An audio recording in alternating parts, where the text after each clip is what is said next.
Today, I am really pleased to be welcoming Shimona Mehta from Shopify. Welcome, Shimona. Great to see you. Thanks for having me here. You are very welcome. Very excited to have you on, and we've got lots to talk about. Obviously, we know your role at the moment, MD of EMEA for Shopify, but it's always good to get from the guests that come on the show a bit of an overview of how they got to where they are now, just kind of a brief history, if you wouldn't mind. Sure, absolutely. How far back do you want me to go? Do you want to start with my mother's womb in nursery school, or do you want me to start the last few years? As far back as you feel is relevant. I'm happy to listen. Fantastic. We could be here a while. Well, I started my career actually in FMCG, kind of a really traditional career path start landed up in marketing, and almost by accident. And it was really fun. I loved the creativity. I loved working with brands. But what I started to find was the FMCG world, if you take a look at food, there's not a lot of growth, and it's a really predictable path. And you spend a couple of years as a product manager, then you wait 2 years and you're a senior product manager, and so on and so forth in large companies. And I was really looking, I found early, to continue to learn, and I loved growth and I liked building things. And so through kind of a career path that took me, customer facing through market research, I almost accidentally landed in tech close to a decade ago and have not looked back since. Started with a scale up and got a chance to build North American operations and expansion for them and building sales teams. Realized how much I love the chaos and ambiguity of building things and solving problems. And about 5 years ago, I made my way to Shopify. I had been traveling 25 out of 30 days a month in my previous job and was looking for something. I'm Canadian and was looking for something that was a little bit more home-based, while still in tech and still getting to build things, and wanted to be around really smart people who were doing something that I thought was interesting and doing something good for the world. And started by building Shopify Plus, our revenue engine and our commercial teams. And a few years ago, they asked me if I'd make my way to London and help us build EMEA for us. And when there's a saying that I've heard that I think is really true, when people ask you if you'd like a seat on a rocket ship, you just say yes. Don't ask what seat it is. And so I committed to saying yes to whatever came my way at Shopify. And that's how I landed up here a couple of years ago and have been building our EMEA business ever since. Wow, quite a story. So your first tech role was a decade ago, you said? About that, yeah. Okay, well, who was that with? It's a company called Market Logic. It was a scale-up based out of Berlin, and we know the Berlin tech scene is booming at this time. And they were looking to build and scale their sales team and expand into North America. I was one of their first hires in North America.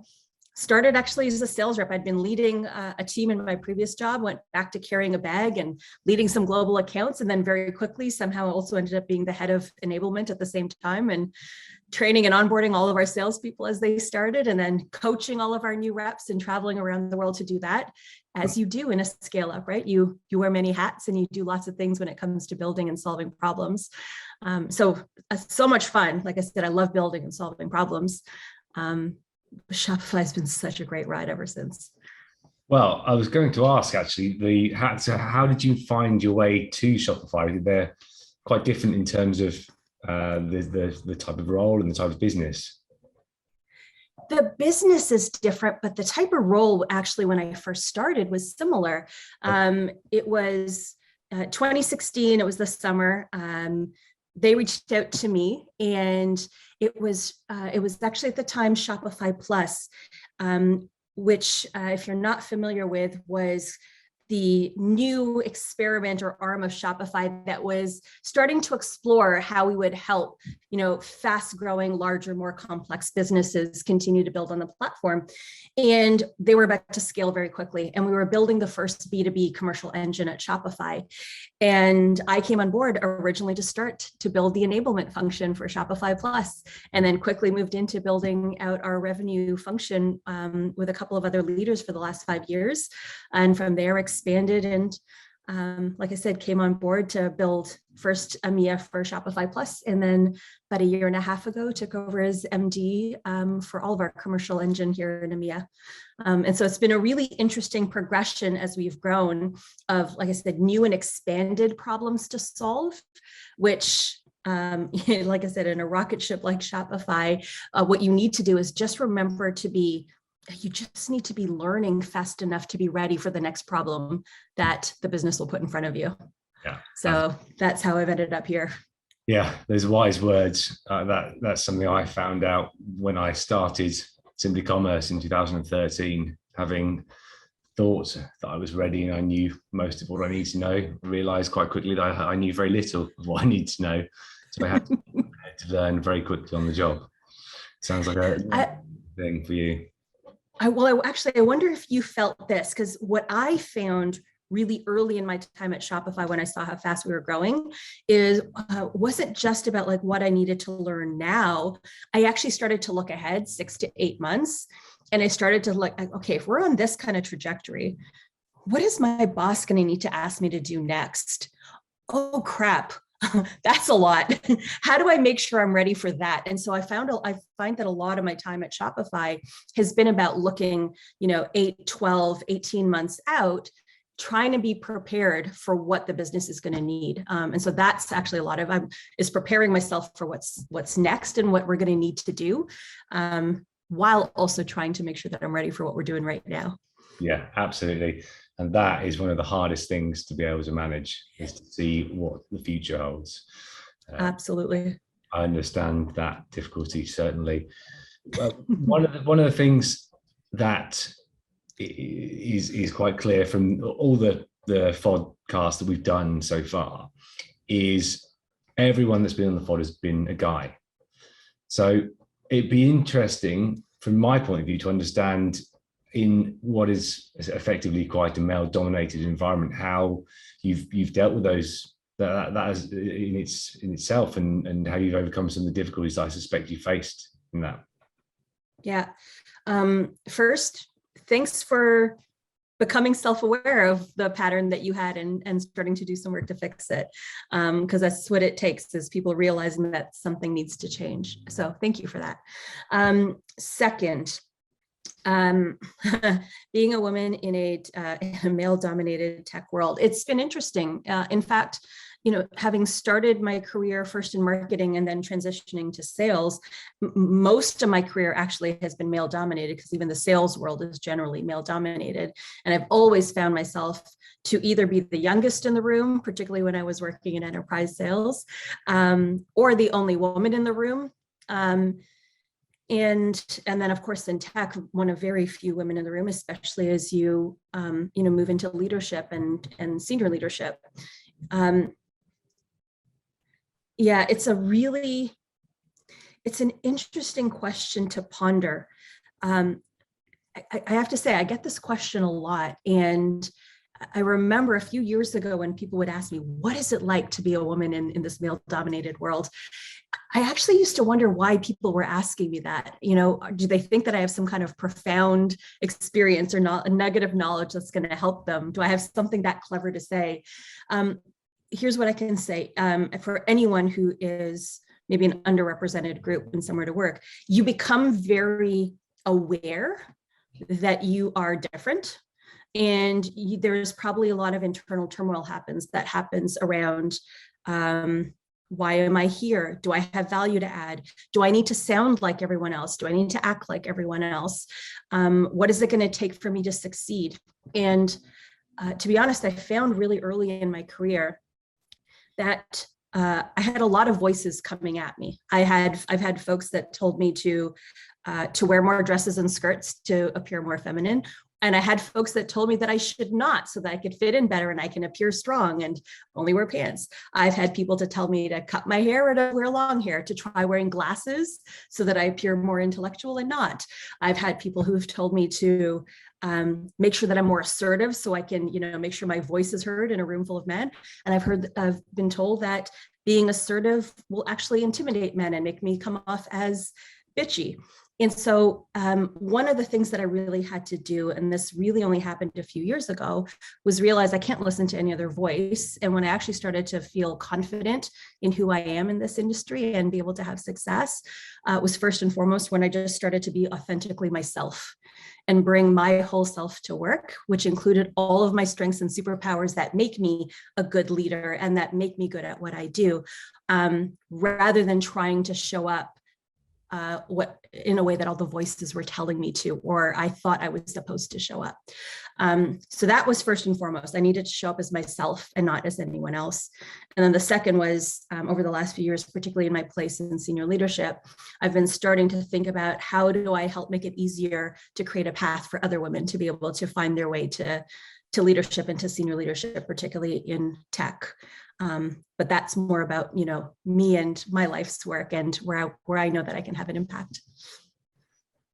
What's clear is that you have had an impact, and your progression, if you look at the timescales, has been fast and hard, I guess is the right way to describe it. Mm-hmm.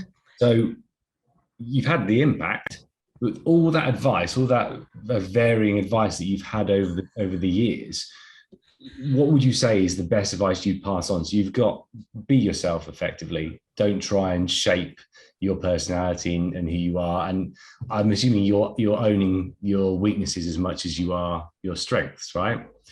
So that's one key. But what else would you pass on to other women in tech trying to make that same journey? Yeah, absolutely. Number one is what you just said, Tim, which is to just be authentically yourself, lean right into what your strengths are. Don't try and mimic anyone else's strengths. Absolutely be aware of your areas of development and continue to work on those.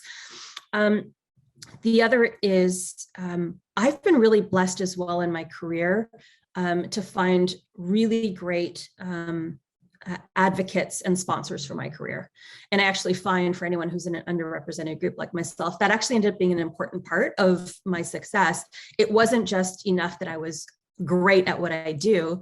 I will also say that I've had a couple of really great bosses who have made sure to help amplify me and my work and my impact, and to make sure that there is a path forward for me. And so I would also say, for women who are looking for how to grow and proceed, make sure you find a place where you've got supportive people and leaders around you who are actively looking to ensure that they're building great diverse teams, that they'll take the time to ensure that you and your strengths are valued and your voice is valued, and they create space for you to be able to learn and develop and succeed.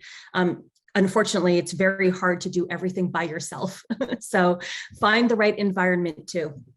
And make sure you've identified some really great people who are supportive leaders who will help pave the way, and sponsors who will help pave the way, and then be awesome at what you do at the same time. And then make sure that you're helping and creating space for others to be able to succeed as well, right? I don't want to be the one woman of color sitting at an executive table. I want there to be many. So the next thing I do is try and figure out how do I make sure I found and amplified, and I'm helping to create a space that values and celebrates diversity at a table. I do that by building a really great diverse leadership team and then demonstrating to the world that you can double and triple a business really well, in fact, probably better than most, by having really great voices at the table. So part of that is to kick ass and demonstrate that you can build a great business through empowering others to be at the table with you. Absolutely. I think the important thing there that stood out for me is having the support of people around you, mentors, whatever you want to call them. And the sooner I realized, at least, that I couldn't do it on my own, and I would have to get support for the variety of areas that culminate to create the business, that the sooner I could start to address those weak points and learn from the people who've been there and done it. So that personally was really important for me. And it sounds like it's been important for you too. Absolutely. Like I said, I've had a couple of leaders, particularly at Shopify, who early on I could see identified, I'd connected with them through, in values, in integrity, and the way I build. And they've intentionally known that it can be harder for a woman of color to continue to move forward. And they've made sure that they create space for me to add value or to learn or to ensure that my voice is heard at a table. And so having that person that can help to remove roadblocks, who can sponsor you in a room is like I said, it's invaluable. It is. And you'll be very pleased to know, and this wasn't by choice, it just happened to be the case, but we've got a leadership team of 6, 2 guys, 4 ladies.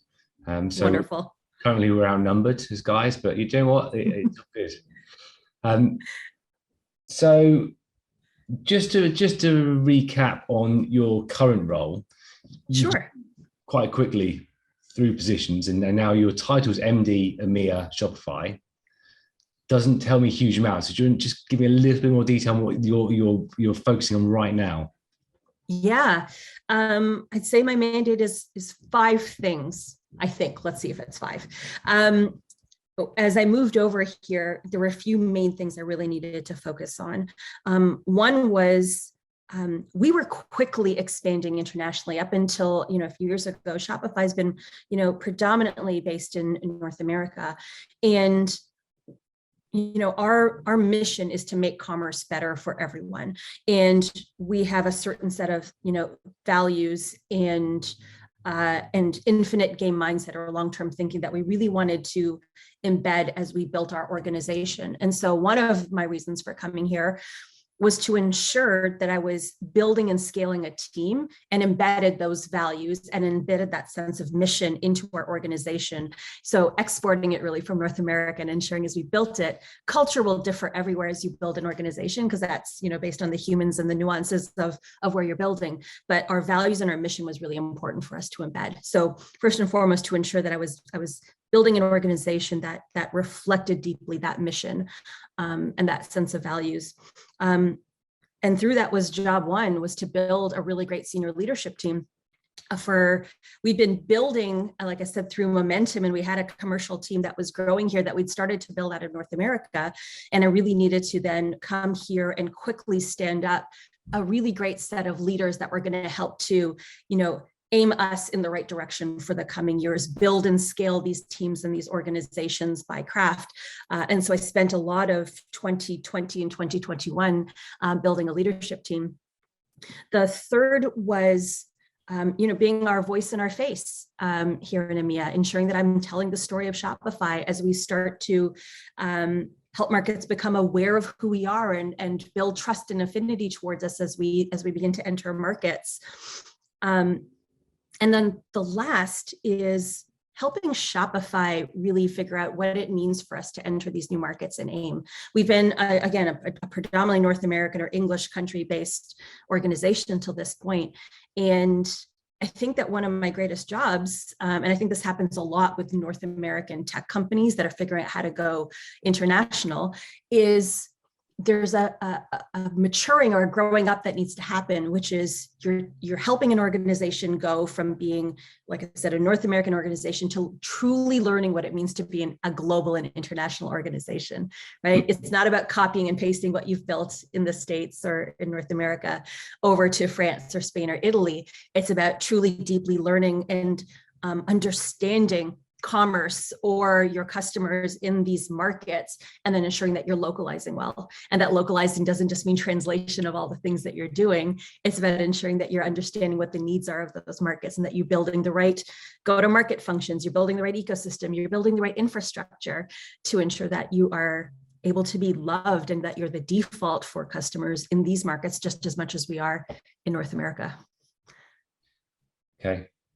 Was that 5? That might have been 4. I think that was 4, but do you know what? 4 is okay. No one will notice. Okay. And the longer term play for you with Shopify and your role within EMEA? We're building a lot right now. We're building across most of Western Europe at this point. And so I'm focused a lot on ensuring that we are building and scaling our team and our organization, and that we're reaching our hand back into Shopify and helping Shopify understand how we build and scale in these markets together. And there's a lot of work to do because there are a lot of merchants to help. And commerce is at different places in every single one of these markets, right? You've got 30% e-commerce penetration in the UK, and you've got 9% penetration in Italy. And so how we show up and how we help these markets to develop and how we help these brands to reach new customers is at a different place. So super exciting. For me, the answer is actually still the same as what I was saying before. Be ready for whatever my business and the leaders ask me to do, and say yes to it. Yeah, and jump on whatever it is they say.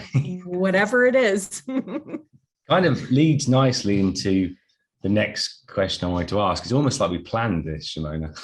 It's just we're in sync here, Tim. Absolutely. So we've mentioned on previous podcasts how important it is to invest in your digital commerce platform, having those multiple channels. How important do you perceive that investment to be for retailers? And also, what are we talking about in terms of levels of investment? Is there a sweet spot in terms of perhaps percentage of GDP, or what's the general advice that you would give? Yeah. So I'll start with investment is vital to success. And in fact, I think we've started to see that over the last couple of years of COVID, right? We've seen the continual transition and growth of online channels, before 2020, and then 2020 hit and all of those physical channels were shut down. And we very quickly saw who was going to thrive, who was going to be able to figure out how to pivot quickly and survive. And we also saw those that didn't and fell to the wayside, right? Because we saw, I think 10 years of e-commerce growth in 6 months. And it very quickly also helped accelerate the continual pivot and change in consumer behavior to online. So first I'll say it is absolutely vital for every brand to be thinking about digital. You've got those that are digitally native, who are, a step ahead of the game, who've always been and born digital and ready, and they're agile, and they're thinking about all of the new channels to be able to be present in, where they can meet their customers where they are. And now they're thinking about physical spaces as well, right? So they're making a different kind of growth and transition because they understand the continual importance that the high street will have on commerce. And then you've got those that maybe have been traditionally brick and mortar led businesses. This is where levels of investment start to become a really interesting conversation. When I talk to leaders of some, maybe what I call legacy retailers, their level of investment over some period of time is probably going to be greater. And in two ways, actually. One, they have to actually invest in cultural transformation. Right? This isn't just about a tech stack. You and I both know that, Tim, but this isn't just about changing your technology. It's actually about pivoting the way that you think about your business and growth and how you actually think about your customer and how you're going to reach them.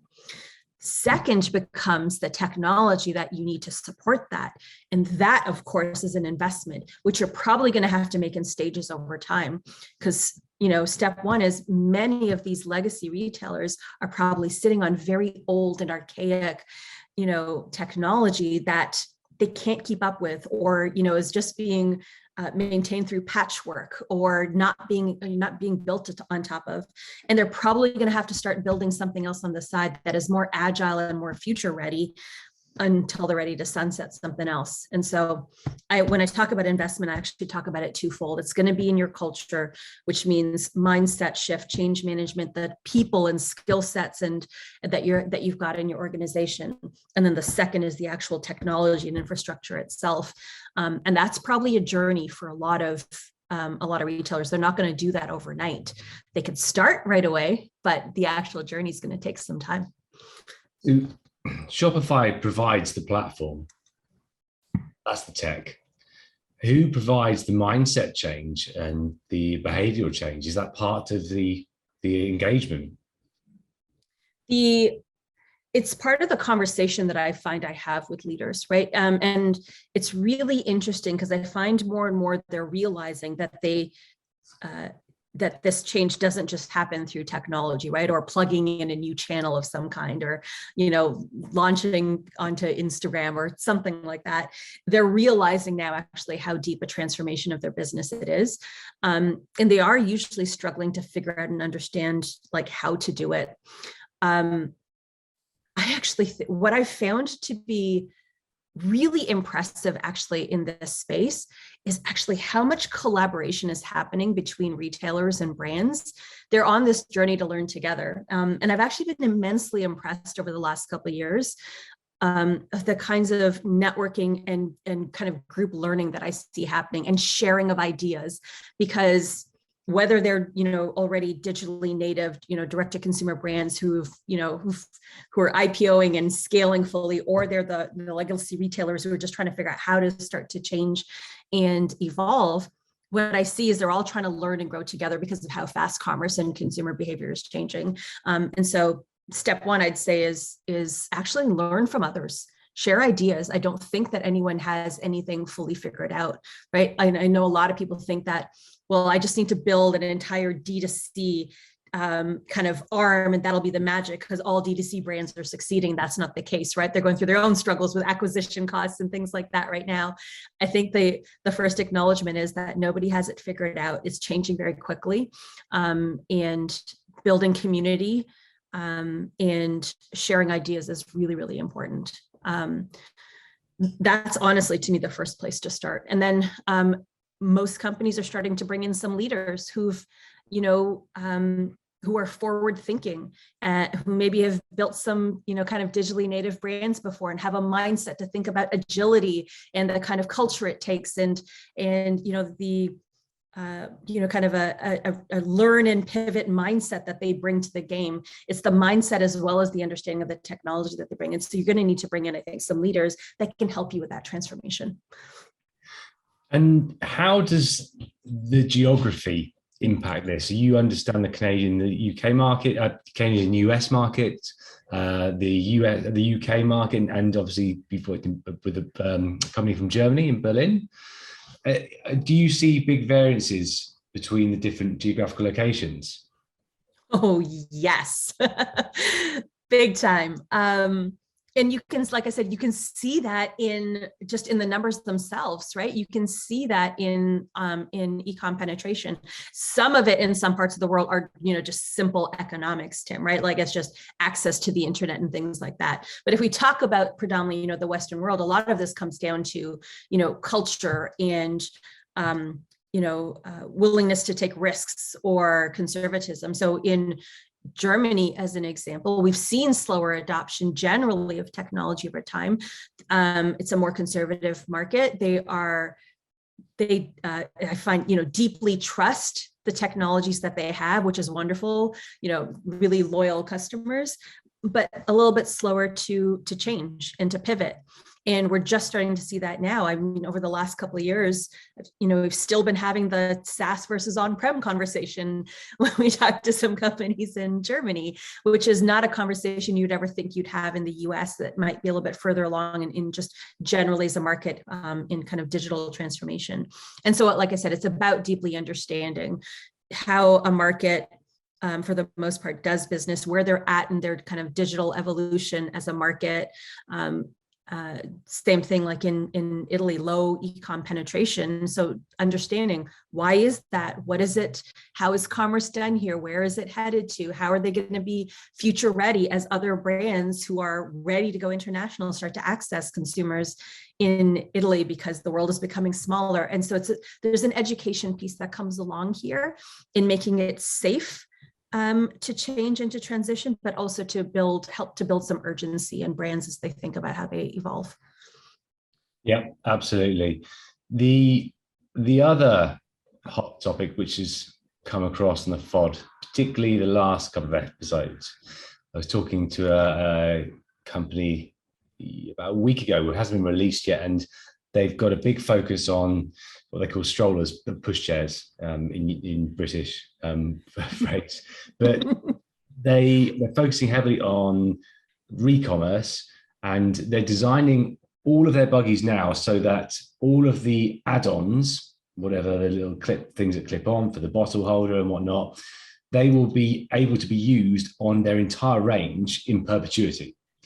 And that's their angle on what they call re-commerce and sustainability. What's your view with the clients you're working with on their take on sustainability and how they're going to integrate that into what they do as a retailer? Yeah. You asked a big question. So how about that? Let's start with how companies should think about and approach sustainability to start with. I can remember, 15 years ago, there was a trend where like every company needed to have a page on their website that had some kind of statement about corporate social responsibility. And it was a thing that everyone just had to do. And everyone would sit around a room and like think about like, what do we say about corporate social responsibility, CSR? And everyone was doing it because you were supposed to do it, right? It's a little inauthentic though, right? You're doing it because somehow the world is demanding it of you, not because you deeply care about it as a company. In the world we live in today, I actually think that inauthenticity is more dangerous for you to put out into the world. And so don't start talking about sustainability. Don't start putting side little sustainability projects in place if you don't actually care about it or follow through on it or do it well as a company, because people want to learn who the brands are that they support today. And in this digital world, they have the means to understand and research and figure out who it is that they are supporting, right? Through social media. They want to know and understand, and they want to know that they align with. So first, an effort in sustainability shouldn't be a customer acquisition play. It should be a who you are as a brand, and then allow for customers to connect with you, whether that has to do with the environment or it has to do with, poverty or hunger or anything else in the world. Make sure that it is something that deeply means something to you as a brand, and then allow customers to connect with that. So I'll start there because I've seen a bunch of brands make some mistakes in the last few years where it was just, if it was something that they thought was something they were supposed to do just to acquire brands, and they did it inauthentically and they didn't do it well, and it's just not going to work. Customers are smart. Sorry, go on. No, and I'd say, and it has become that much more important, right? And I think particularly through COVID, one of the things we've seen is people had the time sitting at home to get to know the brands that they're supporting, and they want to support brands that they somehow connect with on values. And we can see, topics like climate change, and reusability and re-commerce, as you talked about it, and all of those things have become that much more important to a new generation of shoppers. And so if you, like I said, if you're going to do it well. I do think that this will continue to be a driving force in some way, shape, or form in commerce, whether you are an actual brand with products and you are ensuring that you've got a completely sustainable supply chain or packaging or your product, or you're building a service industry around that, like the refurbishing of luxury goods, right? To make sure that you lengthen the life of. And so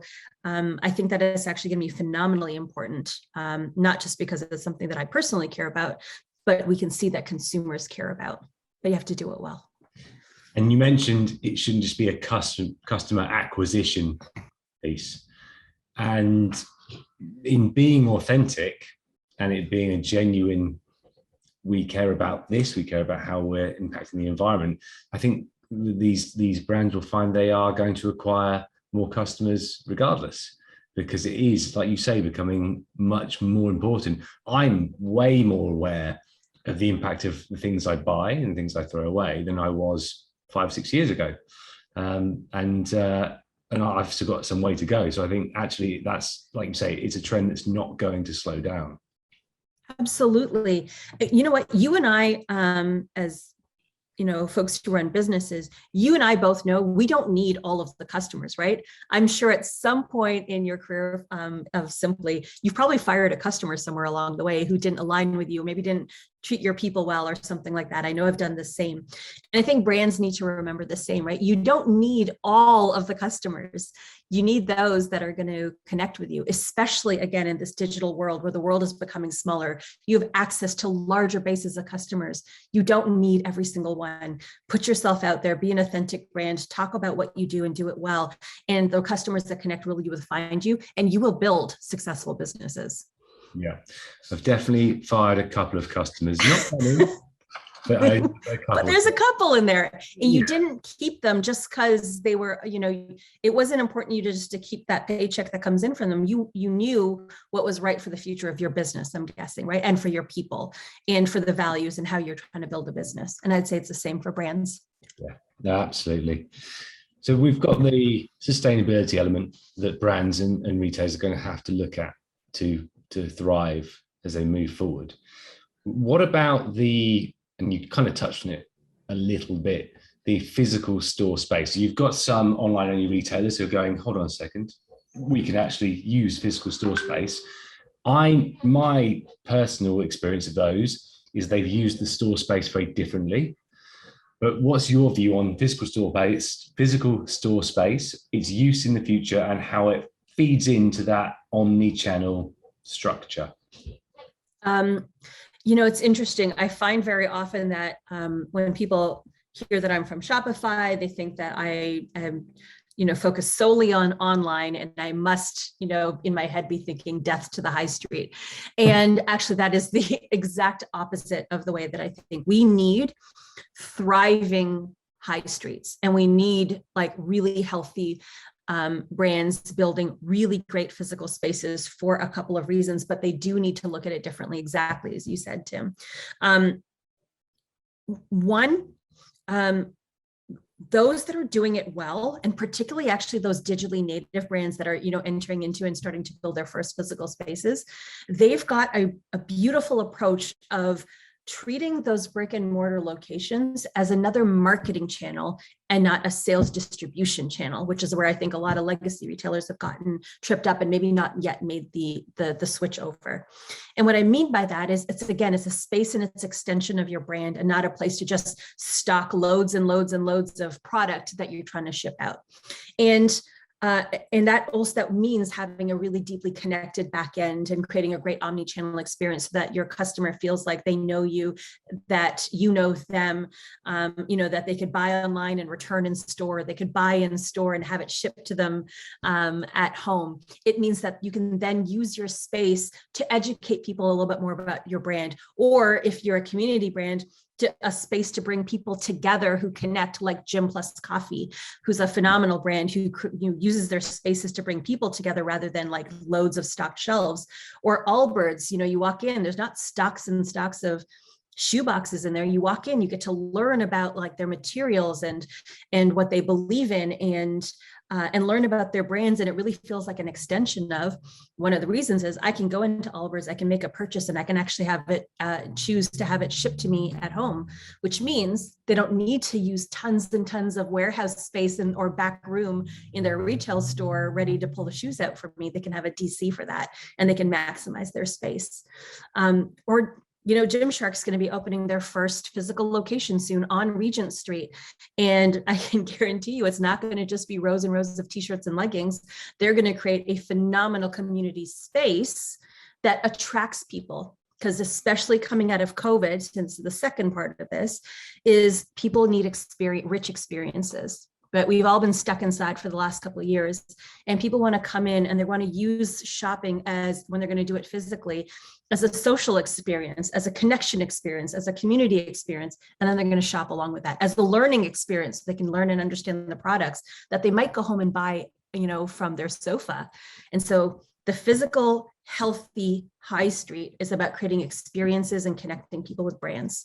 And that's how you're going to grow them well. And the shoe shop you mentioned, that's a US or Canadian brand? Allbirds is a US-based brand who's on a mission to create a net neutral carbon shoe. They've done phenomenally well. They actually IPO'd just a few months ago, kind of born first sale on Shopify all the way through to IPO, and they've been growing around the world. We've got a couple of stores here in London, one on the Marylebone High Street, just close to me, as well as Covent Garden and a couple other places. Okay. And there, you're going there, you'll choose a shoe, you'll try it on, and then you order it to your house same day or next day? Next day, I believe, is when I got mine, but you have an option to get them in store as well. For me, it was great. I love getting stuff shipped to me at home. Then I can continue to walk around, enjoy my day with my, oat milk latte in hand or in the farmer's market and ship it home. But it also means, like I said, for them, that their space is beautiful and open and comfortable, and they can maximize their square footage on brand versus stocking shelves. Which is very, very different to shopping in the 90s and early 2000s. I don't know if you remember TK Maxx. Oh, yes, I do. Yeah, they would just have rails and rails of everything shoved together as tightly as possible. You have to fight your way through to find your bargains. Yeah. Shopping at places like those, that's a whole mood. You got to be ready to go and rummage. If you're in the mood for it, it can be a lot of fun. But we've seen brands, like I said, transition to and really start to build brand spaces, marketing channels versus pure sales channels. Yeah. And how does social commerce play into this? This is another big subject, but you've got TikTok, which I have no idea about whatsoever. Instagram, which I have actually started the past couple of years. I've bought a few bits on Instagram. They're low price items normally. It's nothing particularly expensive, but I have noticed that. How does social commerce play into this whole omnichannel digital commerce ecosystem for you? It's vital in two ways as part of a digital strategy. One, from an understanding consumer behavior perspective, and two, understanding how fast commerce is changing. I say this a lot, Tim, the power dynamic in shopping in retail changed when we all got these phones in our hands, right? If you remember, 15 years ago, you would go shopping, right? Like that was a plan. I remember if in high school or university, I'd get together with friends and we would go to the mall where I grew up in Toronto. And that was the event, to go shopping, to find a dress for an event or an outfit or something like that. We no longer do that, right? We are now shopping all the time, every single day, because it's in our hands. And that is a massive power dynamic shift, because it used to be that you as the consumer had to go to the retailer in order to interact with them. Now the retailer has to come to us wherever we are, and they got to show up. You and I, as you said, you're spending some time on Instagram, retailers need to show up there, or on Facebook, or on Pinterest, or on TikTok, which we'll talk about in a second. So it's now about the brands realizing they need to go and show up wherever the consumer is, because we don't go shopping anymore. We just are digital all the time, and they just need to show up where we are, right? And then pull us to their own sites or wherever it is that we want to go. But first, they got to show up and connect with us and help us discover them and tell us about them where we are.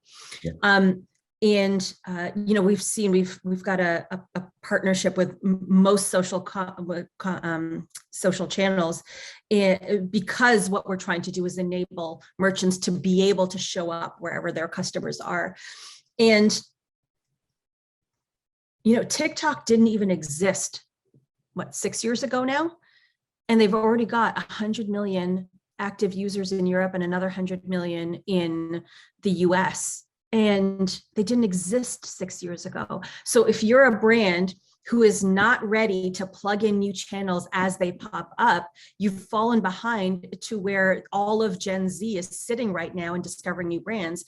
And when you talk to them, we actually find something like 40% of consumers on TikTok are going there in order to discover new brands. That's where they go to figure out who they want to shop with next. They're not walking the streets of High Street, and they're not walking the malls to find the new brand. They're going to TikTok. So if you're not there, you're not capturing an entire customer base. And it's actually not Gen Z, it's actually every age group, but that's the largest right now. And so we don't even know who's going to show up tomorrow, right? Who's going to discover what social channel tomorrow, and are you ready for them? So those are the two really key things about social commerce: is remember that you have to show up wherever your customer is, authentically tell them your story and engage with them. And then whatever it is it you want to tell them about your story? Are you trying to send them to your own site? Figure out what that customer journey needs to look like. Number two, make sure this is the technology piece of making sure you're future ready to know that everything changes tomorrow. Something else is going to come up that is going to drive people to, a new site, and we're going to have to be ready for that. And we spoke about future ready, didn't we, before the podcast? And it's a phrase I borrowed from a guy called John Ampiance. But love it. I'm borrowing it from you. It's brilliant. Be spreading it across EMEA before we know it. But it's very, very relevant. And so with social commerce, does that render something like investing in your marketing and advertising to ensure that you're top of the Google search, your top 5, is that kind of thing going to be defunct in the next couple of years, or is there still a place for the classic Google search style approach? This is, this actually comes back, I think, to the time-held marketing dilemma that CMOs have, right? Like, do you invest in brand or do you invest in acquisition? And that same challenge, or that same problem of finding the right balance, has transitioned its way online as well, right? Are you focusing on just brand and content and telling your story, or are you focused solely on straight, acquisition, through Facebook ads and Google ads and things like that?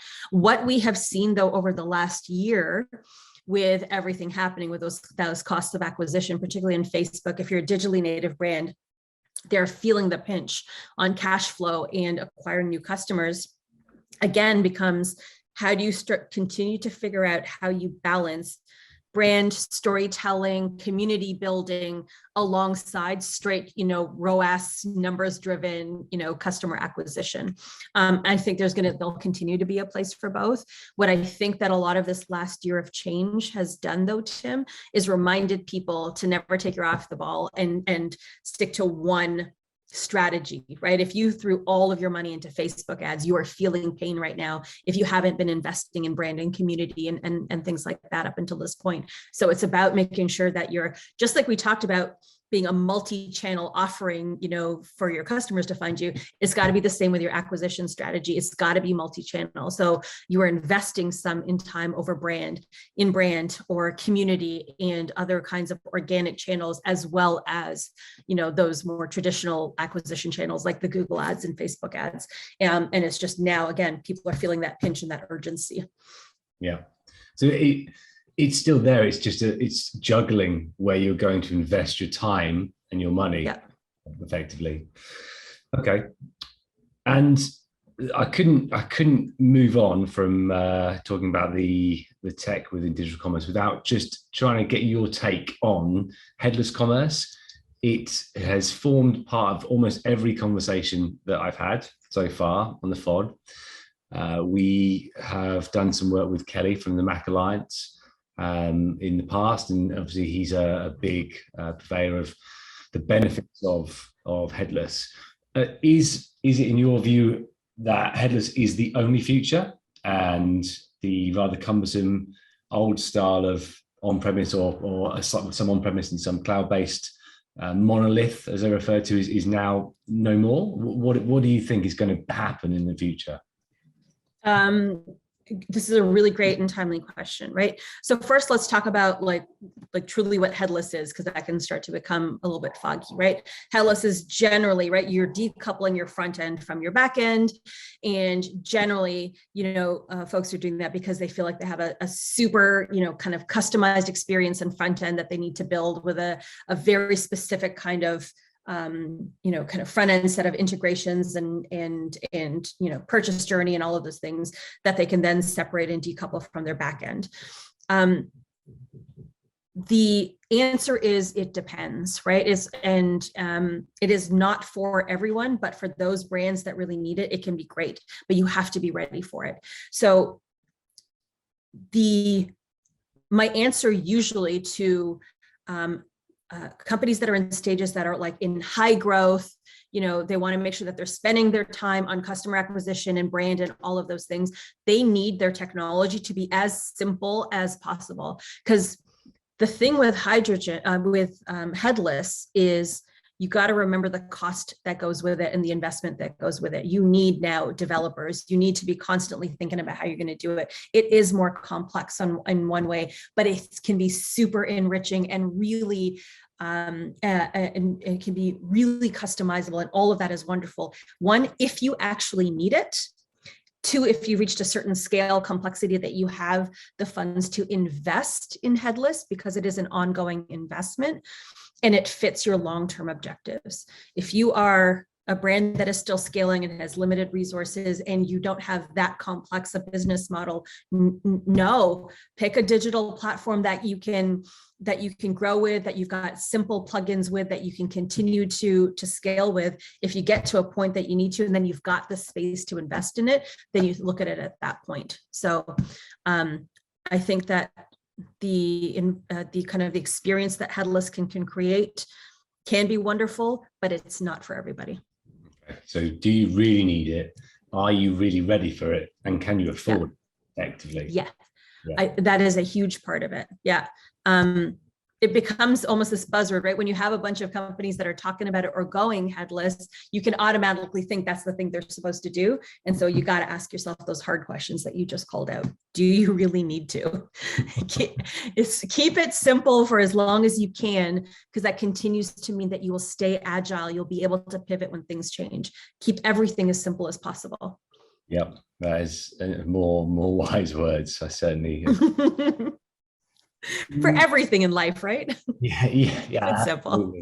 You talked a bit about your role as MD for EMEA, and part of that was building the teams out across what is, I assume, various different countries, not just the UK.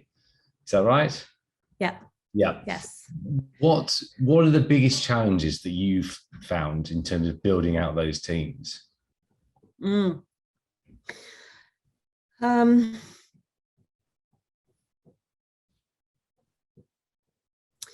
the first thing, I'll start from the beginning, maybe, of that like employee journey or experience. The first thing is acquiring the talent, right? And let's actually talk about this almost like an expansion of a brand. Do you resonate as an employer of choice in that new market? Do you understand what's important to talent in that market? What does the landscape look like? So have you done all of that work up front to understand what is most important in those markets? Have you mapped and understood what diversity means and what it would actually mean to build a diverse team in that market? Because diversity means different things in different markets. Have you understand, what benefits are important and done all of that comp and ben work? Have you understand what it means to be an employer of choice there? And are you showing up that way, right? Because when we talk, potentially North America about, speed and pace of change and and chaos and all of those things, that can be great in some markets, and in some that could scare the crap out of maybe a workforce that wants to hear about stability and security and the ability to grow and care for their families. So ensuring that you're showing up as an employer of choice and that you're showing up as an employer for that market and not just a North American company that's expanding into that market, right? People want to be proud of where they work. So that the acquisition side for sure, and making sure you have that. And then it's the scaling of teams, Tim. And when you're stitching together teams that need to operate, build, and work with each other across language divides and cultural nuances and, and ways of communication that show up, that can manifest very differently. It's about ensuring that you've invested and spent the time in building high-performing teams, in building trust and psychological safety, in making sure you've created the right ways for people to show up. I'm obviously English speaking native. I'm a fairly fast talker, and I've had to learn in my teams how to slow down and talk. Because if you talk too quickly and people miss a message, then they don't feel connected to what you're doing or feel like they can have impact or contribute. Something as simple as that. And so it's about making sure you're taking the time to build the right environment for people to be able to thrive and do their best work in and have impact. So those two things, you got to acquire the talent, but then you got to create the environment for that talent to be in, so that they can be successful. Though that's the biggest, but it's the most fun too, right? This is how you learn about, people. At the end of the day, people want to do impactful work. They want to connect to a mission and they want to be able to take care of their families. That's common everywhere. Now you just got to figure out how you actually connect with them and make that real for them. I absolutely agree. I just wish that it was more widely recognized that employers need to think about those things. There are still plenty of employers that work on the basis that they're offering a job and it's paying enough, and therefore those people should want to join their business. And it just doesn't work that way anymore. There are some exceptions with very big companies like Google, for example, who have such a high profile name, but I think they're few and far between now. I agree with you. And it's probably been one of the most fun parts for me about working at Shopify, because we have a fairly, I mentioned to you, when we first started talking, I've always been the youngest everywhere I've worked. At Shopify, I'm one of the older ones. We've got a fairly young organization. And I think one of the most fun parts for me at Shopify has been watching this new generation of workers come in and be so passionate about doing good work and passionate about wanting to do, have the right impact in the world, right? They don't want to just show up, do a 9 to 5 and collect a paycheck. They'd like to do things that they're proud of, where they can learn and where they can develop and they can be around great people. And I think that is something that, if you're an organization that's building and scaling and growing internationally, that you got to remember is people do want to care about what the work that they're doing. You can't just expect that it's just a transactional exchange of work done and paycheck. There's more to it than that. Yeah, I agree. And hopefully as we progress, more employers will recognize this. When you bring on people to your team, and I ask all of the leadership team here to think about this all the time. What are your non-negotiables when you have for someone you bring them on? Because you provide that platform and you think about compensation and diversity and ensuring they have all the support. But what are the non-negotiables from your point of view? Yeah. Hire for values, teach skill. Absolutely. The non-negotiable are like values and integrity fits. Because you can teach everything else. You can't teach character, integrity, and values and connection to mission. So that is the first and foremost is for all of my people. They could be a rock star salesperson, who crushes their quota every quarter. But if they're an ass, we don't want them on the team, because one bad hire can so negatively impact the culture you're trying to build and the environment you're trying to build. You have to treat your team environments as precious. High performers and great people want to be around other high performers and great people, and you cannot negotiate on those standards, right? Bring in great high performing folks. The other is that I talk a lot to my teams about and to leaders about is hiring for slope and not intercept. And I'll explain that. And this is particularly, as we've talked a bunch about today, this pace of growth that we're on, in fast growing startups or any company, the ability for talent to keep up with the growth of revenue is vital, which means you need people that aren't just going to fit the moment in time that you're hiring for, but they're folks with growth mindset and that you can see have not yet reached, their maximum potential. They're on the upward trajectory of their careers. They've got a learner's mindset. They're developing fast. You can see more potential in them, because otherwise, like I said, fast growth, hyper growth companies, those folks will quickly get outgrown, right? And either they're going to be dissatisfied because they're going to fall behind, or your growth and your pace of growth is going to slow because you don't have the skill sets to keep up with. It's probably both actually that are going to happen. So don't at all, lower your standards on integrity values, and hire for slope and not intercept people who are in an upwards trajectory. Everything else, I think that you can teach. Yeah, I completely agree. And we have hired almost everyone who's now senior in the business from being part of our academy or our training program, and simply because of that thought process around hiring for the right values. And do those people have the values that we think fit with the values of our business and the culture we're trying to create, and the actual skills of building out your network in digital commerce and learning how to hire and work with clients and candidates? We can give you that, but we can't really teach you the culture and the values. You either have those or you don't. Yep. 100% agree with you. And I've made the mistake before to have learned from it. Yeah. Last question for me. We've covered off quite a lot of ground. Mm-hmm. What do you think in the next couple of years will have the biggest impact in terms of technology? What do you think is going to have the biggest impact on that digital commerce space?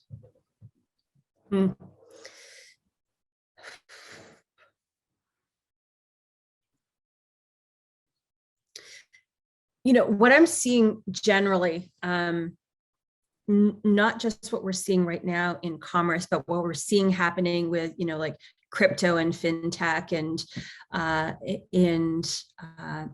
NFTs and all of these things. It's this continual democratization of commerce and kind of economic freedom or empowerment that we're seeing that being put back into the hands of creators, of influencers, of brands, right? And that actually, I think, is going to be that greatest shift. I'll share an example with you, is a partnership that we forged recently with Spotify. First, it's hilarious because now we say that Spotify's on Shopify, and everyone I know already thinks I work for Spotify anyways. But what we've done is put the power back into the hands of artists who used to be at the mercy of labels and other kind of other contracts in how they actually owned their own personal brands and made money and merch. Now they can build their personal store and have it connected directly on their Spotify page and connect with their fans and drive them directly to their own site where they can talk about who they are. They can sell their merch really, really quickly and easily. And they're connecting their personal brand and story together with commerce, right? That is power right back into the hands of the artists. That is what technology over the next couple of years is going to continue to enable. And we're seeing that with NFTs and all of these things. And that's actually what I'm really excited about, is people being able to take control of their kind of economic, prosperity and destiny through technology, right? They stop having to hand that control over to, big conglomerates or, big contracts where they get a small piece of. They can own it and drive it and be entrepreneurs and as well as artists and creators. Right. What a great point to finish on. Thank you very much. So much. Thanks for having me. This was a great conversation. I can't believe how much we covered in such a short time. No, I know we've covered loads, and it's been really insightful for me. And also, we've managed to keep it to under an hour and a half, which is something that none of the team thought we'd be able to do, to be honest. Yeah. Well done, you, on driving the conversation well. It was really good. Thank you very much. Appreciate that. Thank you. Well, that brings us to an end of the latest edition of the FODcast. We've got some really, really good insights there from Shimona Mehta of Shopify around sustainability, the impact of not investing in digital commerce tech for retailers and brands, the impact of the bricks and mortar stores and how that's going to change over the course of the next few years and how that feeds into the omnichannel strategy, as well as social commerce and headless commerce. We will look forward to seeing you all next time on the FOD.